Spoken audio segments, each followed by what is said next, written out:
tàu. D.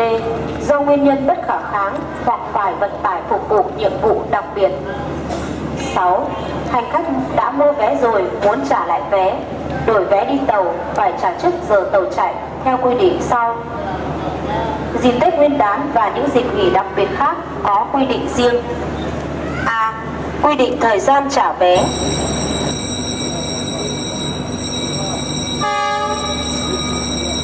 Cái năm đoàn tàu D1 đỗ tại đường Tô 1 chuẩn bị có đường chạy, mời quý khách vào trong toa định cho ngồi để đoàn tàu rời ra được an toàn. Tàu SE1 đỗ tại đường Tô 1 có đường chạy. Cái năm đoàn tàu SE1 đang có đường chạy, tàu SE1 đang có đường chạy.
got more room.